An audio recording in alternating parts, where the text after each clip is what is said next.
listening to another Discovering New Horizons podcast featuring Dr. Jim Polakof. Today's guest for this Body, Mind, and Soul episode is Kiersten Parsons Hathcock, author of Little Voices. As always, each podcast episode is a search for the truth and how it applies to our daily lives and well-being. Now here to take you on this exciting New Horizons journey is our host, Dr. Jim Polakof. Yes, this is Dr. Jim Polakof, and I sincerely wish to thank the thousands of listeners who continue to follow my podcasts. Your loyalty is greatly appreciated.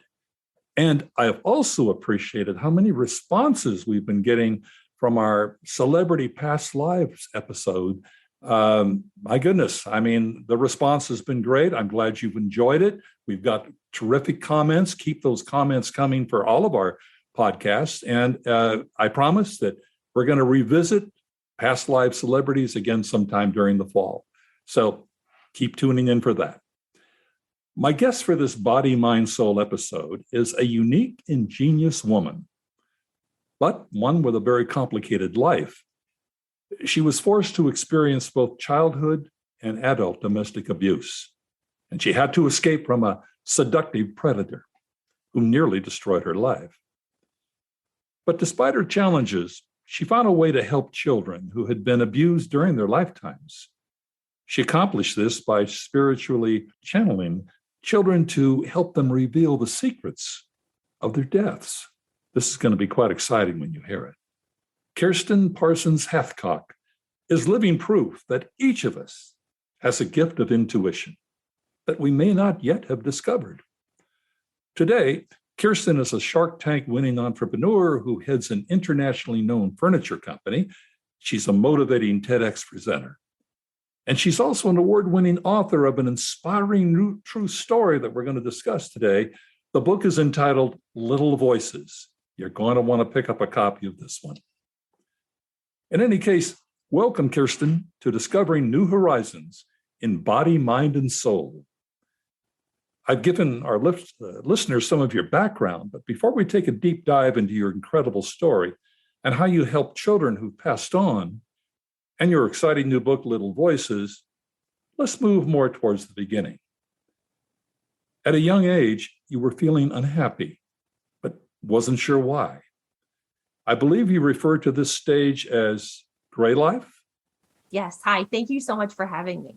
That is exactly what I described it as, a gray life. And I just couldn't put my finger on it. So somewhere along the line, I'm not sure, I did read through your book and it's very interesting, but somewhere along the line, you visited a psychic who related you have a gift and could help numerous kids. At first you were skeptical, am I correct? Oh, absolutely. Yeah, but then you began dreaming of a child by the name of Nate. Then what happened? So yes. It's an unusual story that I have, to tell, and my journey in life is very unusual. I grew up in a very, very grounded upbringing. My parents were teachers. My dad was a football coach. I'm from Ohio. I believed only in what I could see and touch and feel. I did not believe in psychic anything, and really was kind of repelled by it. So it was really interesting. I was 36 when I started to kind of feel like I understood what the gray was, and even kind of put a name to it. I should have been happy on all fronts. I had a great husband, great kids, a burgeoning furniture company that was kind of exploding. I should have been happy on all fronts, but I felt this strange kind of emptiness. A void of some kind? Yeah, there was a weight and there was an emptiness. And I again, didn't believe in any of this stuff, but I passed the psychic shop every day when I was taking our kids to school. And I thought, you know what, I'm going to go try this. And of course, now I can look back and realize that I was absolutely guided to do this.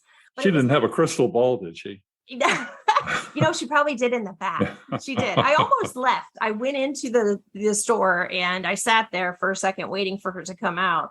And I'm looking around the room and, it's just the antithesis of everything that I've ever believed in. And so I kind of got nervous and But the minute she came out and we started talking, I felt more at ease. And, I was 36, literally it was my birthday. I was turning 36 on September 9th, 2009. And if you're into numerology, you recognize that that's a lot of nines. And okay. Nines definitely mean some big stuff in numerology. So she tells me, basically sat down, told me a lot of stuff that there's no way she could have possibly known. And then she says, you're going to help millions of children. And at the time I was building furniture in my garage, and it was before I had gone on Shark Tank with my company. So I'm a self-taught carpenter and furniture designer. And so I was just building away. And all I could think is, this is bizarre. Like, I'm making high-end kids furniture. This is not going to change the world. So you were making kids furniture, which is Yes. a tie-in right there. Okay. Exactly. But I just couldn't figure out why she's saying I'm going to help millions of kids. So I took everything with a grain of salt, but I also couldn't really, put my finger on how she knew everything that she did about me. So I was kind of grappling with all of that. And, she said, listen, you've got some healing to do, and, you're going to do this healing and you're going to help millions of people, but you have to start with that first. But you have to start helping the children first. Is that part of the healing process? I had to actually heal first. Now, the problem was she didn't tell me what the healing was from. She said that there hinted at that there were things that happened in my childhood, but it wasn't the right time for me to discover that yet. So when did you hear from the first child? It was when you were working building furniture, am I correct? Yes. So I actually I started to notice that things were happening around me, and I couldn't explain that. She did say, again, I'm thinking back as I'm working in the garage, I'm thinking back to what she said, which was, you have a gift like mine, but you're not going to open up a shop and do this type of work. You're going to help millions of children. You have to heal first. So I'm out in the garage building furniture, and nails are moving across the workbench on their own. And I have no scientific reason why. So you're sitting back, you're watching your workbench, and you see these nails move? Yes. Interesting. And then I'm hearing voices of children say, "Mom, Mom." And, it's such a familiar sound because I was a mom of 2 children.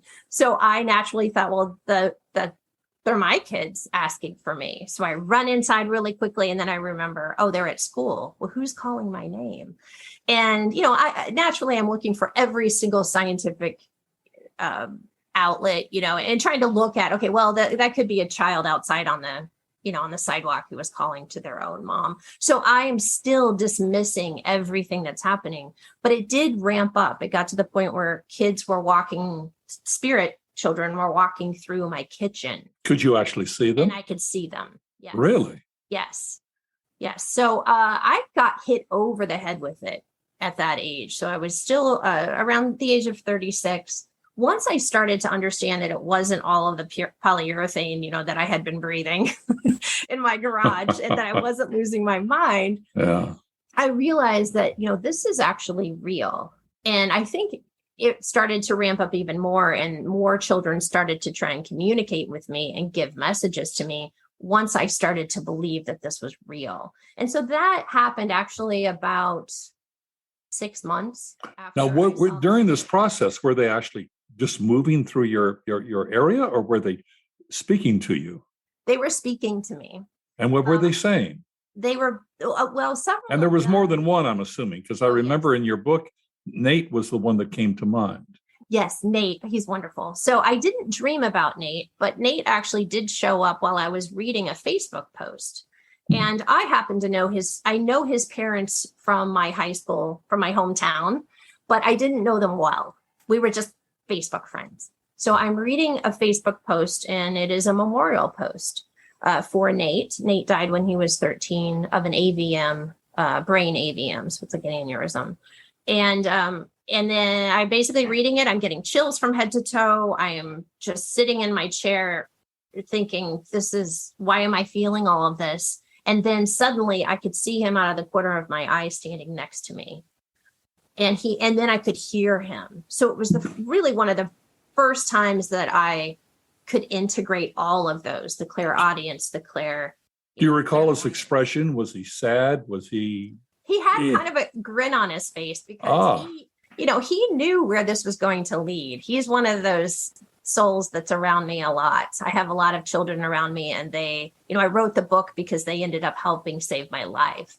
And so and that's a story for later in the podcast. Right.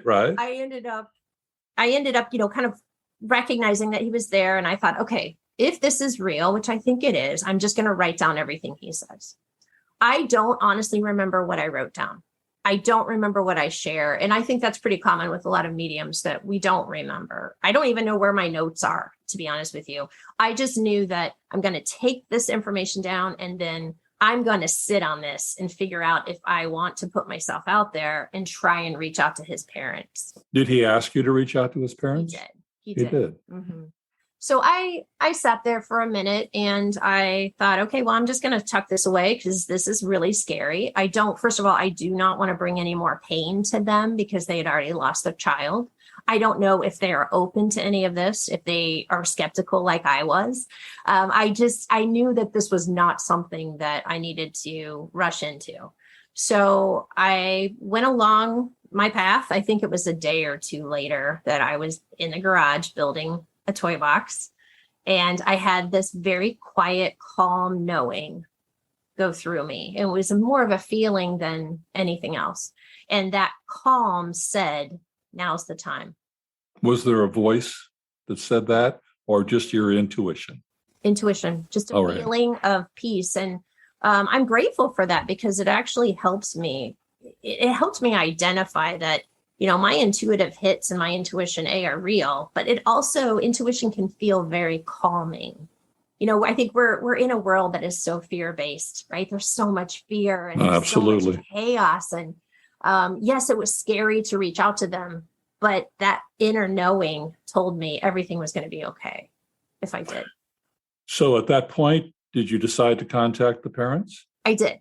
I decided to contact them. I reached out on Facebook Messenger to his mother, Denise. And and again, I don't really remember exactly what I said, but I, basically said, you might know my parents. You might remember me from high school. They were a little bit older than I was. And I just tried to be make sure that they understood that this was coming from my heart. I am not somebody who would take advantage of anyone. Mediumship is actually never anything that I've done for a living.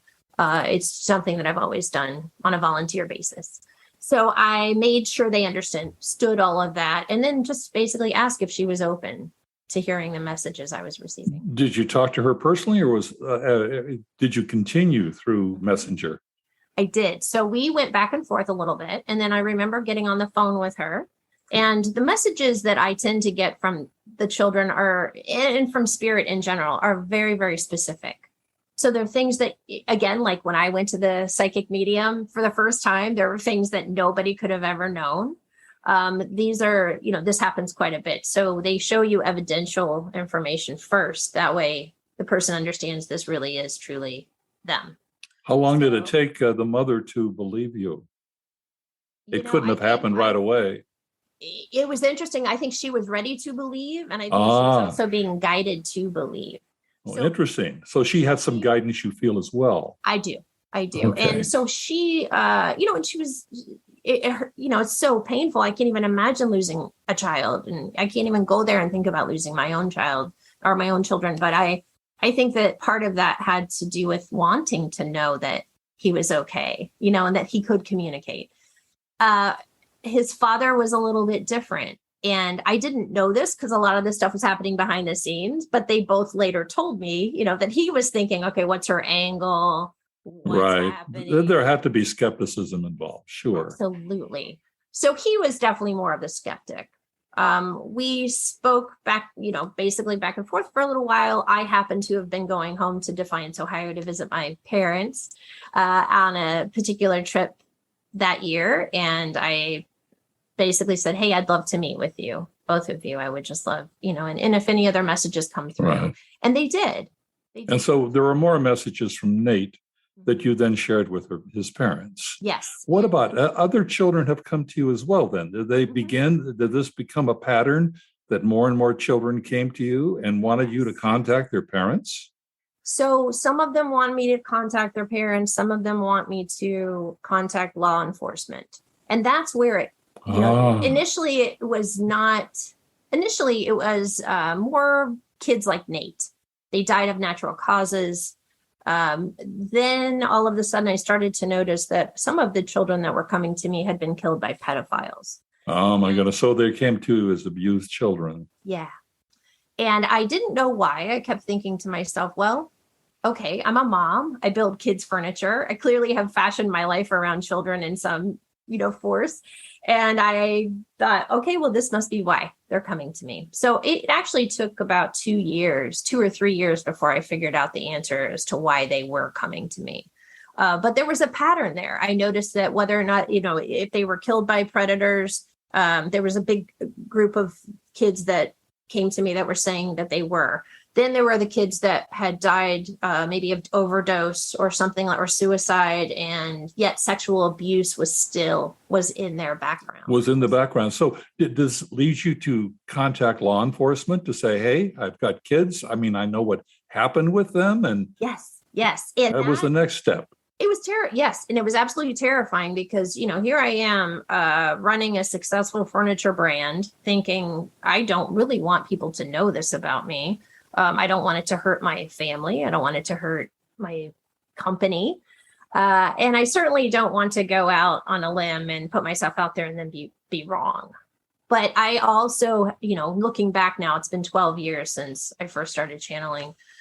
The universe guides you to the right people. And that's absolutely what happened. I was guided to the right detectives. And those detectives I still work with today around the country. So just to give us a round number, I mean, just a few numerous detectives. I mean, did you become, did the word get out that Kiersten has this special gift and can help us solve some of these crimes? No, it didn't. And I'm actually really happy about that. It will once this book comes out, and I'm ready for that. In fact, I even co-founded a nonprofit where we're literally going to be helping families of missing and murdered children and women and adults. And that's a great thing because that will then be the conduit, for me to be able to help more people and to help more law enforcement officers. But in the beginning, no, I felt very protected, and I found the people that I knew trusted intuition. One of those who I founded the nonprofit with, his name is Mark Cucci. He's a decorated New York NYPD cop.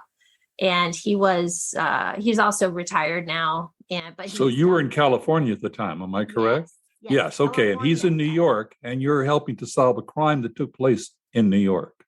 Yes, exactly. Yeah. So, it was nice that I wasn't thrust into it and people weren't calling me, left and right and asking for my help, because I also, I'm a mom, I'm a wife, I have a furniture company, I am a writer, I have all of these other things that I do.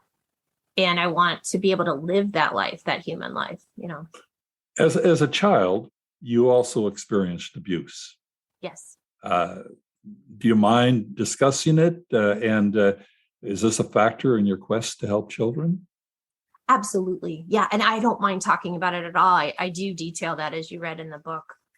To kind of back up a little bit, I ended up, channeling for probably a good 2.5 years and forming relationships with law enforcement and with other families, helping other highly intuitive children even come to grips with their intuition. Because as a 36-year-old, it was terrifying for me. I can't even, as a young child, unbelievably scary.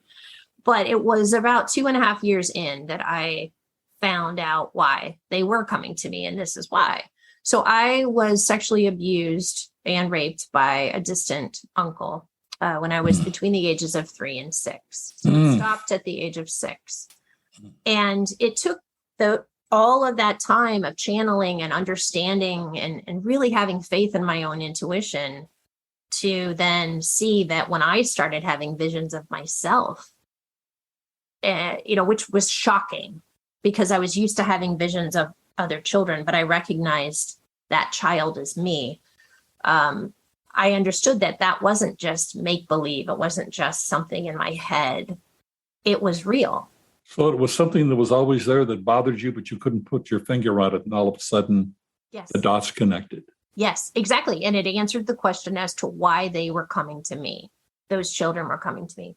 So I can look back now and I can connect all of the dots. I even had physical issues. I had to have vaginal surgery when I was 19, thinking it was something congenital, but yet it was not. It was abuse related to, when I was a child. So I can look back at all of my life and say, oh, well, that makes total sense. This is why I'm so modest. This is why these things have presented themselves in my life. But yet this happened. And then in your book, and I'm not trying to jump too far ahead, okay. but in your book, then you yourself as an adult got into an abusive relationship. Yes. With a predator. Absolutely. So talk about full circle, right? Here I am working on cases involving predators. I then realize I am a childhood sexual abuse survivor.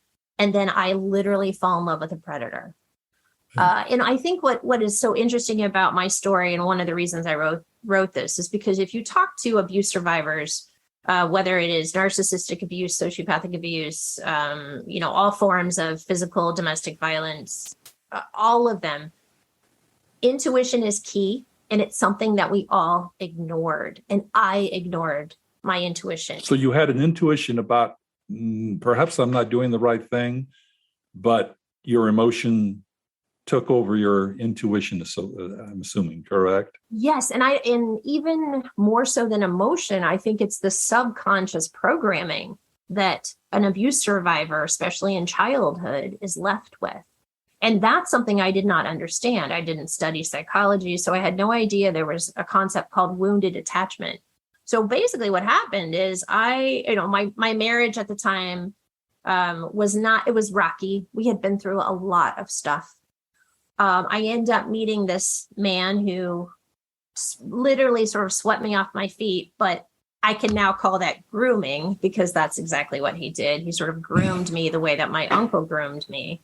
And little Kiersten, who had just sort of was dormant, back here, very separated from adult Kiersten, started driving the bus.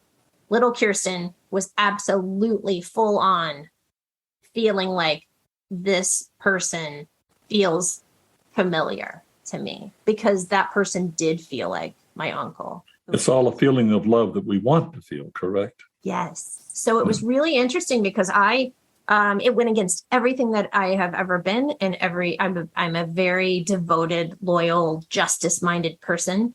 I basically came home and told my husband after meeting this man, I would like out of our marriage. I'm done. And sure, we had a lot of stuff that a lot of folks go through in marriages, but it just, after a week of knowing someone, it was very uncharacteristic. So I finally understood, after I got out of this relationship, which spanned 3 years. Well, if I'm correct in your book, yeah. and this is not abnormal in your book, you went in and out of the relationships. You left this man 7 times. Yes. And you came back each time, which is not, which happens with abused women. I mean, it's just very, very typical. And you have to go through that 7 times, though. My goodness. And that's an average, which is interesting. That's like a statistical average that it does take 7 times. And I think that was such a learning process for me, and also a forgiveness process that I went through because, I really was healing little Kiersten. Either I was killing little Kiersten or I was healing her. And I had to actually stand up to the abuse that I endured, as an adult, to heal little Kiersten who was abused as a child. And it did take 7 times. It did. I would imagine also you are also dealing with the fact that, I guess it's a fact, blaming yourself for what happened to you as a child, Absolutely. Which is typical. And and also blaming yourself for having a relationship outside of marriage, so to speak.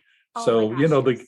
you've got the guilty conscience on top of, Yes. not knowing and fighting your intuition at the same time. Very complicated. Oh my gosh, so complicated. And yes, I mean, that was absolutely, could I have done things differently? Yes. Could I have been more communicative with my husband? Yes. We are back together. That's the good news. Right. And we've been back together since 2017. And, I will say, because he actually does talk about this in the book, he knew that this was part of my journey, but he also understood that, marriage is two ways, right? You've got two people there working on this thing. Yeah. And he fully admits now that he was very much the Peter Pan syndrome guy. He loved flying around. He loved doing all of this fun stuff. And I was the one who was taking care of everything. You were grounded. Yeah. And, the weight of that got really heavy on top of everything else that I was dealing with. And so if we hadn't gone through that separation of 3 years, I don't know if we would be together now. So very understanding he was. I mean, Absolutely. to allow you to go through this journey, and obviously, perhaps now your marriage is stronger than it ever was. Yes, because But I guess that's the good news from it all. Oh my gosh, so much good news from it. Yes, that is absolutely the best news. In your book, Little Voices, you write, healing from abuse is the hardest thing I've ever done. But apparently I was supposed to endure what I did to get where I was going. Sounds a bit like predestination. Yes. And this is where it got really tricky for me. And it's very tricky, I think, for a lot of survivors. On one hand, I can see from a psychology standpoint, wounded attachment, subconscious programming. I get why I absolutely went down that rabbit hole. On the other hand, those children in spirit who have been around me and who are coming to me for help, they actually helped save my life, because they were giving me messages as I was trying to get out of the abuse. And they were saying, after it was all said and done, you could not have avoided this. He was written into basically your life plan, your life path. Did you find that these children were supportive of you while you were going through this abusive relationship? Yes, very much so. They could. How would they support you? They couldn't say everything, because I think, as we're here as spiritual beings having human experiences, right? And some of this stuff has to unfold naturally. So they couldn't full on come out and say, he's a sociopathic predator. This is not what you think it is. But they did say, this is not what you think it is, about 6 months in. Then as I was going through all of it and questioning, and you kind of think you're going crazy when you're dealing with someone who is narcissistic and sociopathic, because I couldn't make sense of it. I couldn't rationalize any of it. Right. And as I was going through that, they were saying things like, you know what this is, Kiersten, you know what this is. And after I got out of the relationship, they were guiding me, go get the restraining order now. Make sure you call the cops, and make sure the cop calls him. And, so I was being guided by them as well. That's such an interesting story. It also, with these children, I mean, did your communication, I'm just curious, go beyond exactly what was happening, what they wanted you to convey, or how they felt at the moment? Did they discuss afterlife, the world that they were in now, or the, shall we say, beyond life? Did they talk about that and what their environment was? They talk about it, yes. Not necessarily what their environment is, but we talk, that they'll share a lot of messages. And in fact, I believe my second book, which has been, the title has been channeled. It's going to be called What They Told Me. And so I'm going to share all of those messages of, what they say about, some tough topics, what they say about abortion, what they say about miscarriage, what they say about life in general, about reincarnation. And these are children who are talking to you. So we have to realize they could be anywhere from 7 to 15, 16, 17 years old. And yet now on the other side, they have a mature mind. Am I correct? Yes. Yes. Interesting. So their mind has developed, even though they never went on as children to live into adulthood. Absolutely. Yes. Interesting. Absolutely. And on occasion, I remember when I first started channeling, there was a particular little girl who was involved, who was murdered.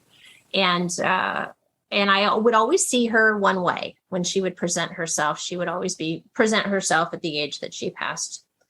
But then later on, a couple of years later, she presented herself as the age that she would have been had she been alive today. Oh, interesting. So they can show themselves in any way they want to show themselves.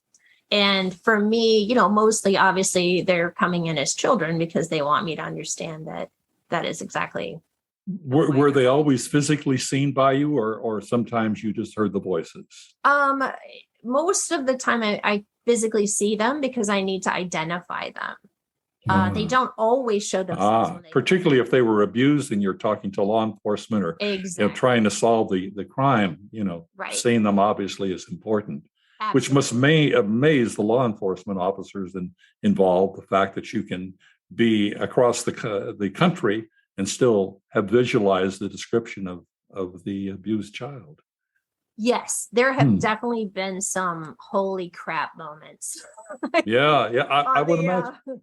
Do other people come to you? I mean, I'm assuming you consider yourself a psychic medium.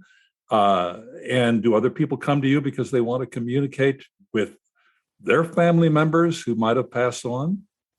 Yes, but I learned early on. I learned that not only did I need boundaries in life with regular people that are here, because that's one of the things I did not have as a child who was sexually abused. You're programmed to believe that you have to please in order to survive.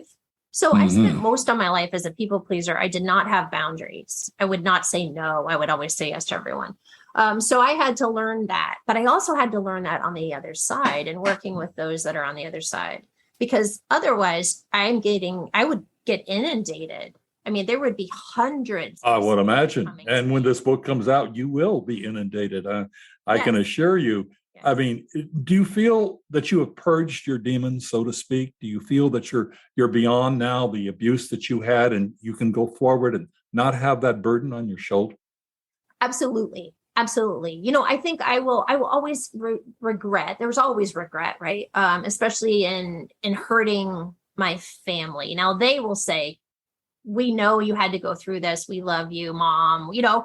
They understood why, but I wish that it hadn't hurt my husband and hurt my children, what had happened. But as far as the demons are concerned, I look at that more not like demons, but I healed little Kiersten, and I think I will always still be healing to some degree, but little Kiersten was showing up in very physical ways. For example, when I actually did write a letter to my uncle, I was just basically addressing the envelope and putting his address on it. And tears started flooding down. I didn't feel that. I didn't feel the tears. I didn't get verklempt. I didn't feel that heat and that burning that you get when you start to well up. But the tears were just falling. And to your uncle, did you communicate that now I know what you did to me? Or were you forgiving? How did that go? I actually think the whole forgiveness thing, I think that's, I don't like pushing that, and I don't push that. I think that's a very personal choice. I did say that I wasn't ready to forgive him. I understand why he did what he did, because he was all, we're looking at cycles of abuse, generations of abuse. And this is why we're in this situation that we're in today. Right. And I think it's good you didn't forgive, because that would, leave it open for someone to do it again to someone else. I don't think it's, we're predisposed to forgive like that for such evil things that happen. Yeah. I don't think it's necessary in order to move forward and to heal. I don't feel like I needed to forgive him. I needed to kind of look internally and see, okay, what can I do to help myself move forward? So the tears were actually little Kiersten crying, not adult Kiersten. And that separation let me know that I needed to help integrate her, and I needed to sort of mother her. And she would show up in ways, when I was being yelled at and screamed at by the abuser, and she would show up as a pulsating, like vibrating feeling on my right hip. Really? And I started to notice this pattern. Once I got out of the relationship, it stopped. And so it was really kind of her screaming at me saying, this is not okay. This is hurting us. And I haven't had that sensation since, which is pretty cool. We're going to talk about your book in a moment, but let's move to the lighter side. Yeah, this has all been pretty heavy. So, and it's a lot to digest, it really is. But in any case, I mean, you come across so credibly, so believable. Tell me about this. You were obviously, you mentioned you were a self-taught carpenter and you were a furniture designer. Then you took your business to the TV show Shark Tank. That must have been exciting and financially rewarding. What was that experience like? It was. I honestly can't thank Shark Tank enough. And I still keep in touch with one of the executive producers to this day. And that's been pretty cool. But Shark Tank was a terrifying thing to do because, first of all, who wants to go on national television and fall flat on their face? Because if you watch the show, you know that it can get brutal. In most cases. Mm-hmm. Right. But my intuition told me that I should do it after my dad mentioned that there was a new show. So I actually went on and I filmed in 2010. It aired in 2011. And my experience was fascinating because I learned a lot. And it was during that same time period where I was starting to channel. And I learned a lot about trusting not only my intuition as it relates to hearing voices from other children, but trusting my own intuition. Because I'm on the show and they're saying, okay, write out what you want your script to be, what you want to say when you first get out there to all the sharks. So I do.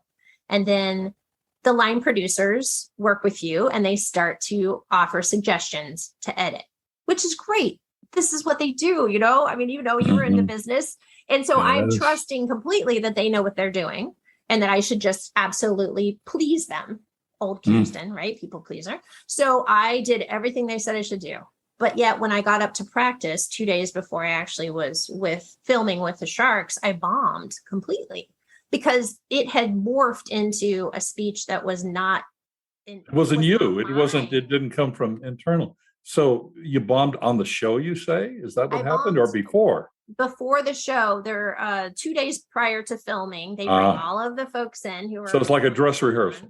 A dress rehearsal, yes. Right. In front of the legal team, in front of the entire production team. So there are probably 50 to 100 people there. And the part that I'm most proud of is that after I bombed, of course, I was kind of upset. And I spoke with this executive producer who's so kind.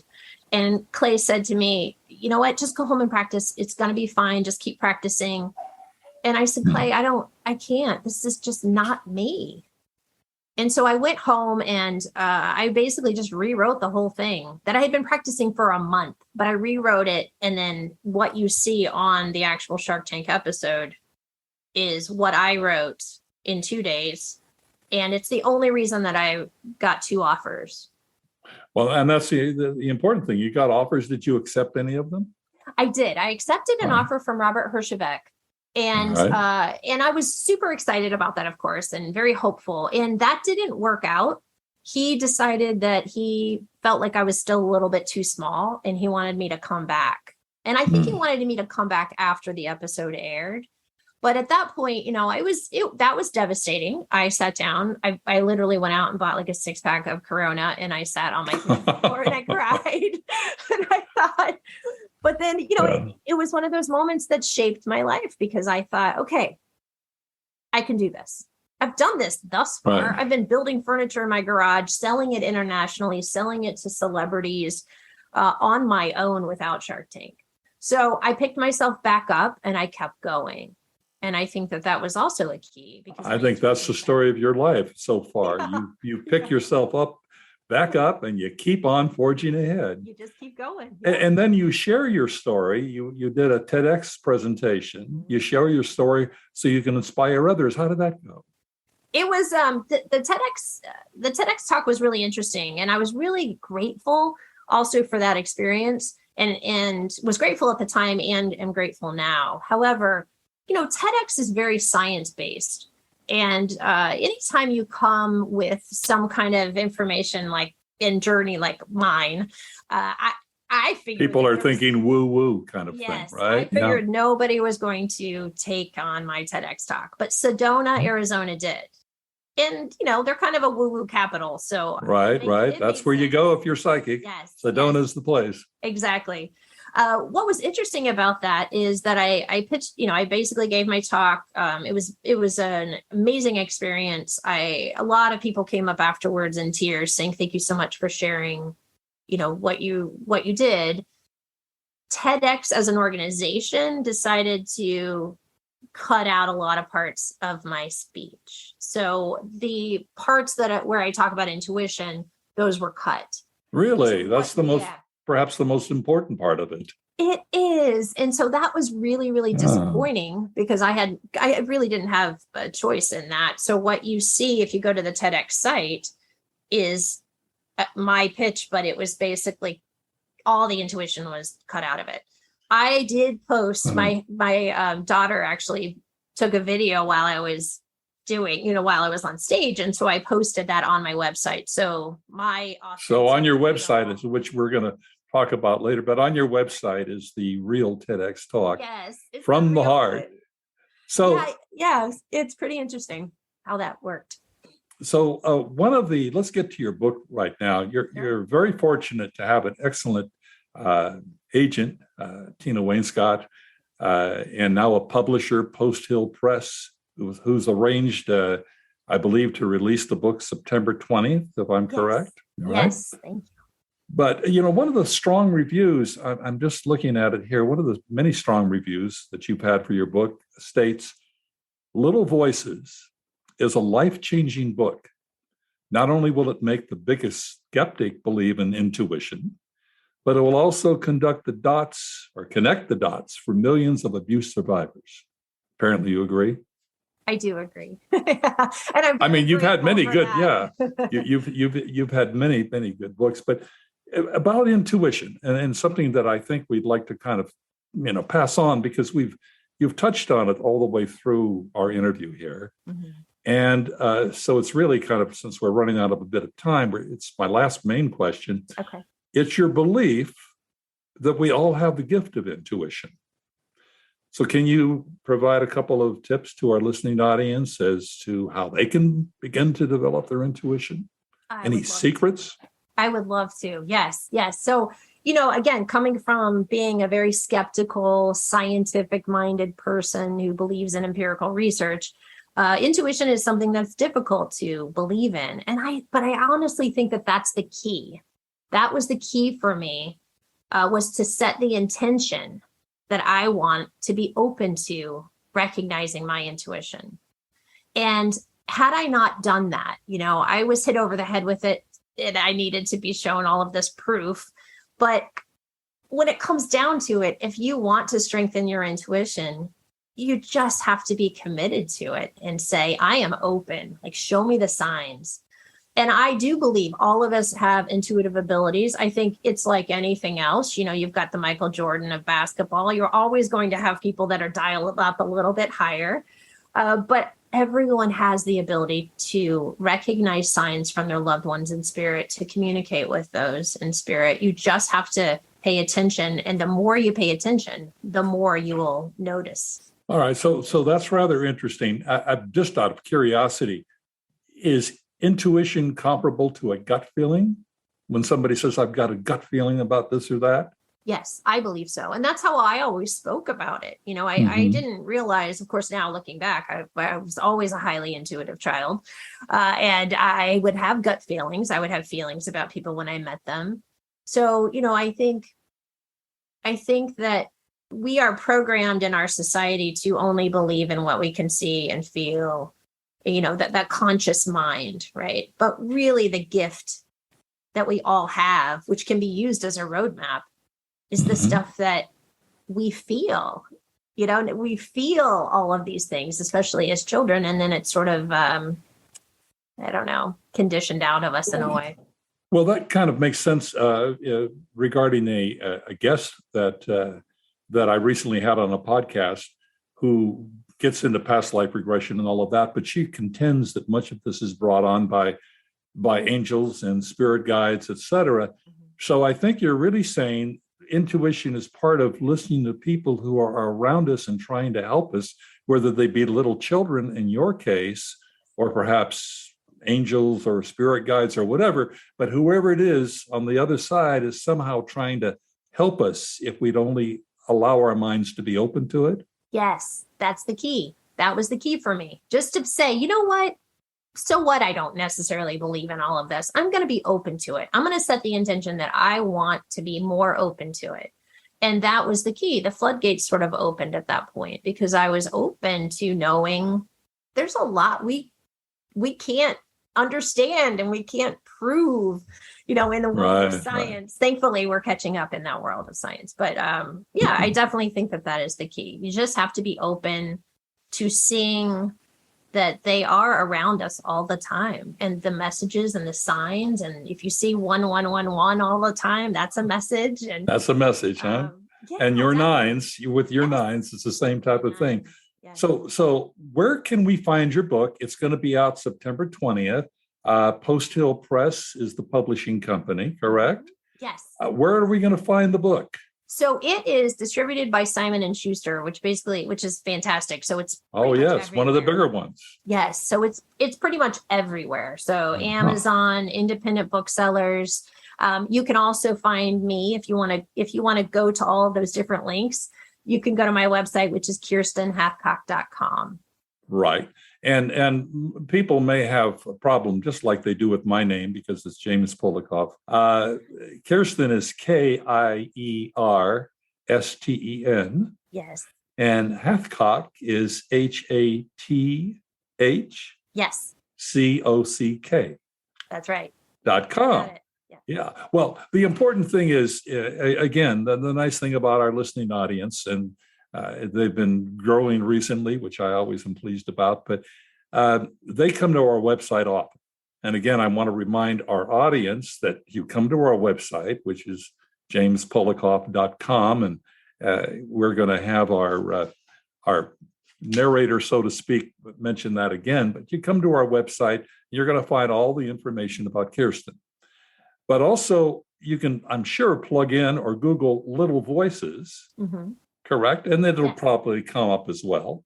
And you definitely will be able to find it on Amazon by putting in Little Voices, even if you don't remember how to spell Kiersten's name or spell Kiersten's name.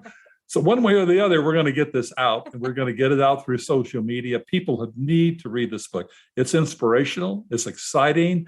It's a page turner. You're not going to be bored by it by any minute. You're going to sit down, and you're not going to want to stop reading it until you have finished the book. So this is something that I recommend to our listeners. And what Kiersten is doing and this foundation that you're setting up to help children, the more you read the book and the more you tell people about this book, the more support Kiersten is going to get to help children through her foundation. Yes. So that's also the way to look at it. Am I correct? You are correct, Jim. Thank you so much. Thank you for endorsing the book as well. That was beautiful. Well, no, it comes from the heart. And again, remember, you can get all this information on our website. But Kiersten, I want to thank you. You've been very informative, enlightening. And I really do hope our listeners take you up and give this concept of intuition a little bit more thought. We thank you for being with us. Thank you for having me, Jim. You can discover more information about our guest, Kiersten Hathcock, and her book, Little Voices, by visiting our website, jamespolakof.com. That's James, Polakof.com. Again, jamespolakof.com. Also, you'll discover a variety of valuable resources on our website for other terrific Body, Mind, and Soul podcast episodes. jamespolakof.com. Now back to Dr. Jim. Our production coordinator, Faith Michelle, is absolutely correct. Our Discovering New Horizons website contains an amazing amount of valuable information and resources. And also, there are a number of great Body, Mind, Soul episode podcasts. Plus, we certainly welcome your comments and suggestions. We really appreciate that, and they're very helpful. So, again, we invite you to visit jamespolakof.com. This is Dr. Jim Polakof. Thank you for listening.